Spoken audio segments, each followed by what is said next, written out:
Praise the lord. నేటి దినవాక్యం మొదటి దిన వృత్తాంతములు 4వ అధ్యాయం 9వ నుంచి 10వ వచనములు.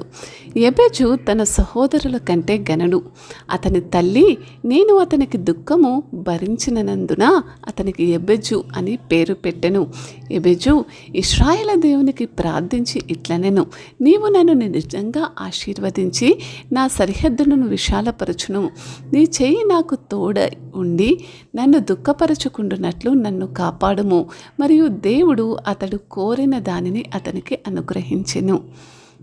చిన్న ప్రార్థన చేసుకుందాం. మహాపరిశుద్ధుడగు దేవ, ప్రభ మరి వాక్య మర్మములను మాకు ప్రభ మరి ద్వారా బోధించి మమ్మల్ని బలపరచమని బతిమాలుకుంటున్నాను తండ్రి. యేసు నామములో ప్రార్థిస్తున్నాను తండ్రి, ఆమేన్. ఇది యెబెజు యొక్క ప్రార్థనగా మనం చూస్తున్నాము. మీ జీవితాలలో కూడా మీకు చాలా కష్టాలు ఉండవచ్చు. బహుశా మీకు ఆర్థిక ఇబ్బందులు ఉండవచ్చు, లేకపోతే ఇతర రకాల అనేకమైన ఇబ్బందులు ఉండవచ్చు. అయితే ఈ కష్టాలను అధిగమించడంలో యెబెజు చేసిన ప్రార్థనను దేవుడు మీకు కూడా అనుగ్రహించాలని సమృద్ధిమైన ఆశీర్వాదం కోసం అడగడం ఏ రీతిగా చేయాలో చూద్దాం. చూడండి, యెబెజు చెప్పిన ఈ మాటలు మనం చాలా జాగ్రత్తగా చూసినట్టయితే మరి యెబెజు తను మరి న్యాయాధిపతుల కాలానికి చెందిన వాడంగా మనము చూస్తున్నాము, అవునా కదా? అతను ఈ పట్టణానికి చెందినవాడుగా ఉండి మనకు యెబెజు చూసినట్టయితే తన తల్లి ఈ మనిషి గురించి చాలా ముఖ్యమైన విషయాలు చెప్పింది. అదేంటంటే యెబెజు జీవిత చరిత్ర చాలా చిన్నదే అయినప్పటికీ బైబిల్లో ఈ ఒక్క మాటే అతని గురించి రాయబడినదైనప్పటికీ అతని తల్లి అతనికి యెబెజు అని పేరు పెట్టిందని, అతని జననం కష్టంగా ఉండడం ద్వారా అయినప్పటికీ తన సహోదరుల కంటే అతడు ఎంతో గౌరవనీయుడని వాక్యము సెలవిస్తుంది. అతను ఇశ్రాయేలు దేవుణ్ణి ప్రార్థించాడని, ఆ దేవుని తప్ప అతనికి ఇంకా ఏమీ కూడా తెలియదని మరి దేవుని యొక్క వాక్యం మనకు ఎంతో స్పష్టంగా అతని యొక్క వ్యక్తిత్వాన్ని మనకు తెలియజేస్తుంది. యెబెజు దేవుని నామాన్ని ప్రార్థించడానికి చాలా కారణాలు ఉండవచ్చు. అవి వ్యక్తిగతమైనవి కావచ్చు, మరియు ఆధ్యాత్మికమైనవి కావచ్చు. అయితే మనకు అతని తల్లి అతనికి ఒక భయంకరమైన పేరు పెట్టింది. ఆమె అతనికి యెబెజు అని పేరు పెట్టి అతనికి ఎంతో బాధ కలిగించింది. చూడండి, ఎందుకంటే అతని తల్లి అతన్ని కష్టతరమైన ప్రసవం ద్వారా కంది కాబట్టి ఆ విధమైన పేరుని పెట్టింది.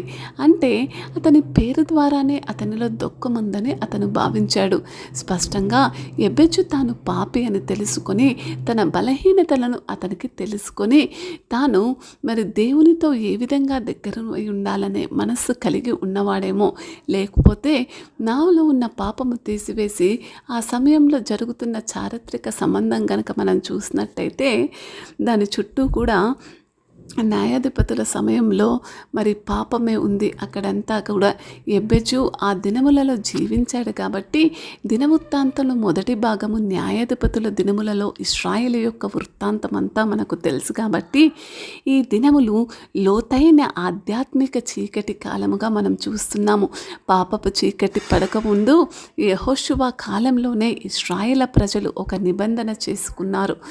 ఏమని అనంటే యెహోషువ 24వ అధ్యాయం 16వ వచనం మనం చూసినట్టయితే, మనం యెహోవాని విడిచిపెట్టి ఇతర దేవుళ్ళను సేవించకూడదని దేవుని నిషేధించాడు. అయితే అదొక అద్భుతమైన నిబంధన నిజంగా దేవునికి నిజంగా. అయితే యెహోవా ఉన్నంత కాలం అదే, యెహోషువ ఉన్నంత కాలం కూడా అదే విధంగా జరిగింది. కానీ ఎప్పుడైతే న్యాయాధిపతులు 2వ అధ్యాయం మనం 8 నుంచి 11 వరకు చూసినట్టు అక్కడ ఏం జరిగించాడో చూడండి. మరియు యెహోవా సేవకుడైన నూను కుమారుడైన యెహోషువ 110 సంవత్సరముల వయసులో మరణించాడు. మరియు ప్రభువును లేదా ఆయన ఇశ్రాయేలుకు ఏమి చేశాడో తెలియని మరొక తరుణం పెరిగిపోయింది.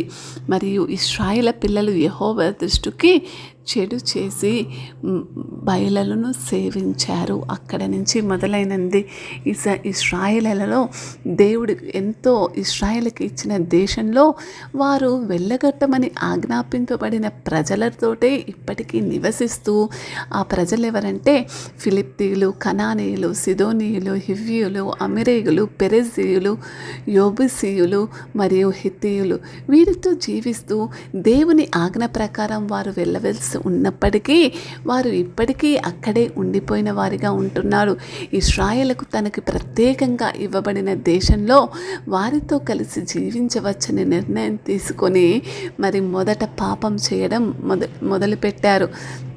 అక్కడి నుంచి కూడా చుట్టూ ఉన్న భక్తిహీనమైన శోధనల మధ్య దేవుడి పట్ల వారి విశ్వాసం ఇంకనూ క్షీణించిపోవడం జరిగిపోయింది.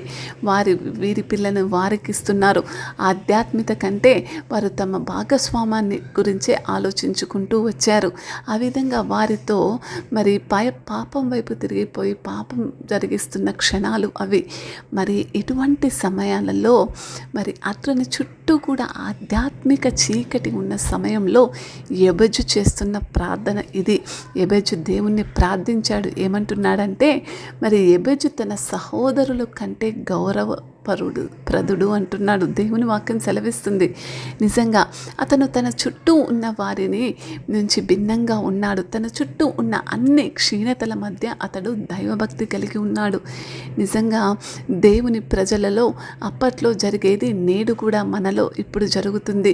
మనం ఇకపై విరుద్ధంగా జీవించినప్పుడు, అంటే దేవునికి వేరు చేయబడిన వ్యతిరేక వ్యక్తులుగా మన జీవితాలను ఆయనకు ప్రతిబింబిస్తున్నప్పుడు, ఇక్కడ స్పష్టంగా యెబెజు ప్రభును సేవించడం అంటే మనం ఆయన కృపను కోరుకుంటున్నాం కాబట్టి, అతడు తన ప్రభువుని సేవిస్తున్నాడు కాబట్టి ప్రభు అతన్ని ఉన్నతమైన స్థానంలో నిలబెట్టడానికి ఇక్కడ ఒక మాటను చక్కగా చూస్తున్నాం.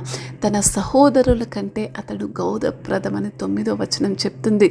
యెబెజు ఇదంతా కూడా తెలుసుకొని ఇశ్రాయేలు దేవుడైన దేవుని సహాయం కోసం వేడుకుంటున్నాడు. ఈ దేవుని శక్తి ఉందని అతడు ఆ దుష్ట అపహాస్యము చేసే బయలుదేవతలను వదిలివేశాడు.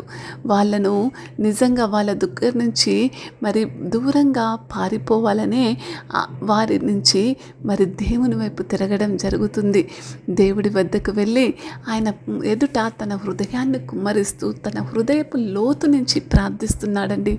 యెబెజు మొదటి పాయింట్ ఏంటంటే యెబెజు తన హృదయపు లోతు నుంచి ప్రార్థిస్తున్నాడు. తర్వాతది చూసినట్టయితే యెబెజు ప్రార్థన విశ్వాసంతో కూడిన ప్రార్థన కాబట్టి రెండోదిగా అతను ఆశీర్వాదం కోసం ప్రార్థిస్తున్నాడు.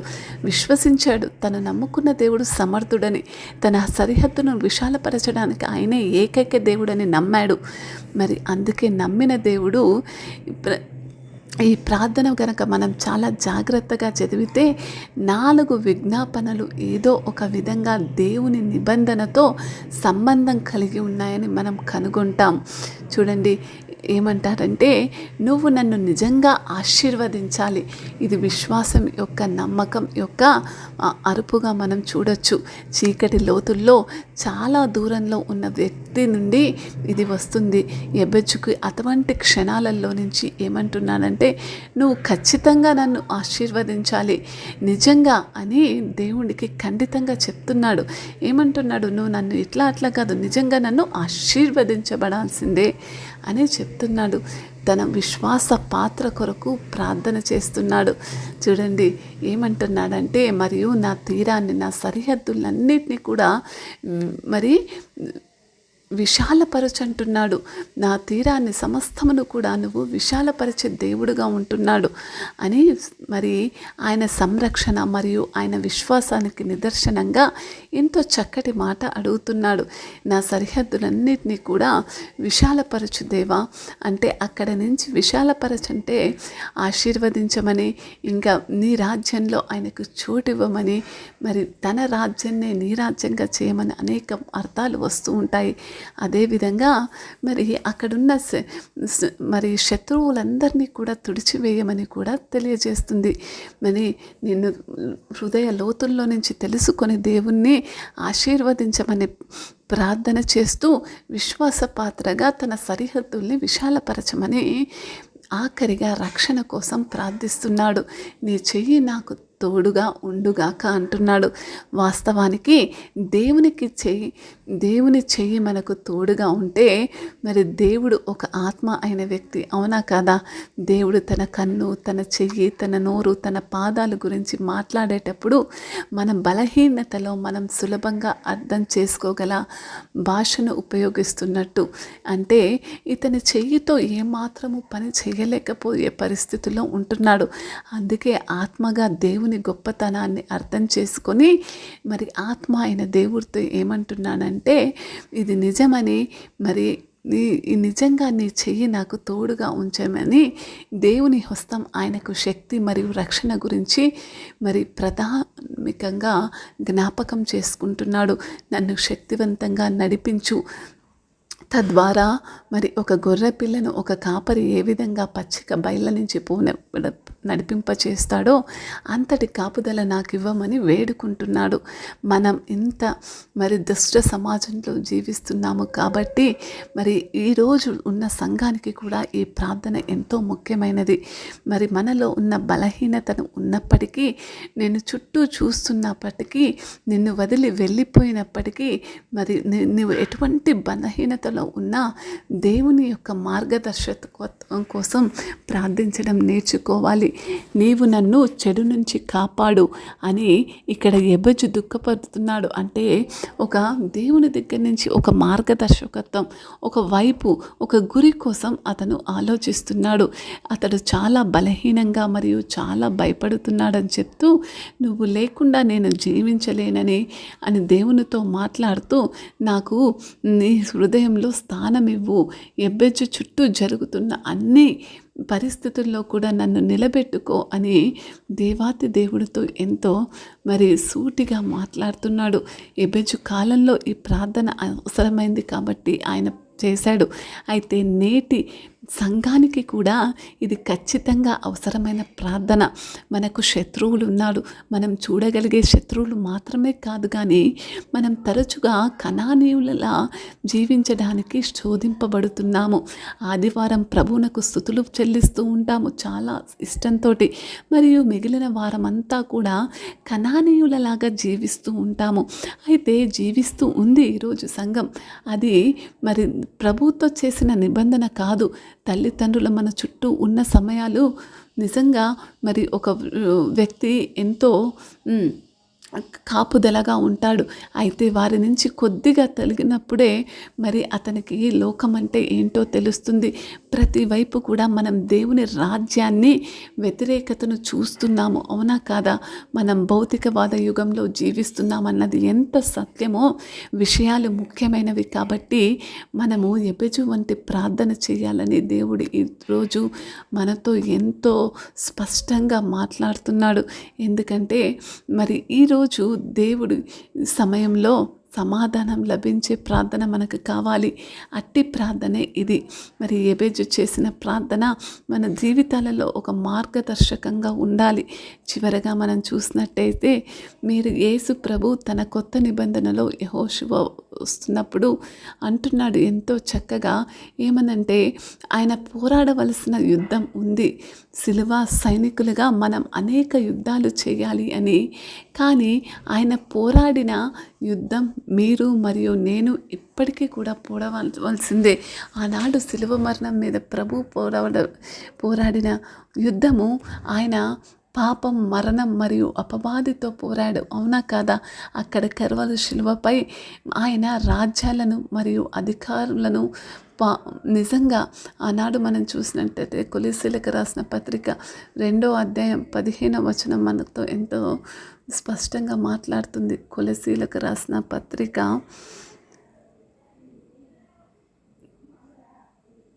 కొలసీలకు రాసిన పత్రిక 2వ అధ్యాయం 10వ వచనం చూసినట్టయితే, మరియు ఆయన యందు మీరును సంపూర్ణులై ఉన్నారు. ఆయన సమస్త ప్రధానులకును అధికారులకును ఆయన ఏమై ఉన్నాడండి? శిరస్సై ఉన్నాడు. ఇది గ్రహించుకొని యేసుక్రీస్తు యొక్క గొప్ప ఆశీర్వాదాలను తెలుసుకునే వాస్తవానికి ఎబజు చీకటి మధ్యలో ప్రార్థిస్తున్నాడు గ్రహించి, మన చీకటి జీవితాలలో ఎబజు యొక్క ప్రార్థన ఎంతో ముఖ్యమైనది మనం గ్రహించుకోవాలని దేవుడు ఎంతో స్పష్టంగా ఈరోజు మనతో అతని ప్రార్థన ద్వారా మనకు మరి ప్రార్థించే లోతులో నుంచి ప్రార్థించాలి, ఆశీర్వాదాల కోసం ప్రార్థించాలి. అదేవిధంగా మరి ప్రాధాన్యతని సరిహద్దులు విశాలపరచాలని ప్రార్థించాలి. అదేవిధంగా ఈ విధంగా ప్రార్థిస్తూ ఆఖరిగా చివరిగా నువ్వు దేవుడు యొక్క మార్గదర్శకత్వాన్ని నీ జీవితంలో చూసుకోవడానికి ప్రార్థించాలి. ఏం చూడాలండి? మనం దేవుని యొక్క మార్గదర్శకత్వాన్ని మనం జీవితంలో దేవుడు చూపించాలని ప్రార్థించాలి. చిన్న ప్రార్థన చేసుకుందాం. మహాగణుడవైన దేవ, మహాపరిశుద్ధుడగు తండ్రి, నిత్యుడగు దేవ, ప్రభా, మరి తన చుట్టూ ఉన్న చీకటిలో ఎబ్బజు ప్రార్థించిన ప్రార్థన విన్నాము తండ్రి. ప్రభా, మరి నిజముగానే మరి ఈరోజు సమాజంలో కూడా అటువంటి చీకటి కొనసాగుతుంది తండ్రి. ఇటువంటి చీకటి కాలంలో మరి మా హృదయాలలో ఉన్న వేదన తండ్రి ప్రభా, మరి దేవా, మరి నిజముగా తండ్రి ప్రభా, నీకే స్తోత్రం స్తోత్రం స్తుతి తండ్రి. పరిశుద్ధుడ, ప్రతి సంఘములో ఉన్న పరిస్థితులను బట్టి మీ సన్నిధిలో మేము ముఖాముఖిగా నీ ఆత్మ న్యాయకత్వం ప్రకారం ప్రార్థనలో ధైర్యంగా ఉండటానికి మాకు నేర్పించమని, మాకు సహాయం చేయమని మేము ప్రార్థిస్తున్నాము తండ్రి. మరి మేము ఉన్నట్లే దేవా మేము ప్రార్థిస్తున్నాము. నీ జ్ఞానము, నీ శక్తిని నమ్ముతూ మేము అడిగిన వాటిని నీవు అనుగ్రహిస్తావని యేసు నామములో మేము ప్రార్థిస్తున్నాము. మరియు ఈ విధముగా ధైర్యముగా మీ ముందు నిలబడి ప్రభా, మరి కృతజ్ఞతాస్తుతులు చెల్లిస్తూ మీరు నా చెయ్యి పట్టుకోవాలని, మీ కృప మాకు తోడుగా ఉండాలని ఈరోజు ఈ వాక్యం వింటున్న అందరం కూడా, ఈరోజు ఈ ప్రార్థన మనం అందరం కూడా మన జీవితాలలో మరి ఇప్పటివరకు ఎవరైతే ఈ ప్రార్థన చేయలేదో ఈ ఎబజి యొక్క ప్రార్థనను పెట్టుకొని ఎలుగెత్తి కొద్దిసేపు దేవునితో ప్రార్థించమని మనం చేసుకుంటున్నాను. యేసు నామములో ప్రార్థిస్తున్నాను తండ్రి. Amen, amen.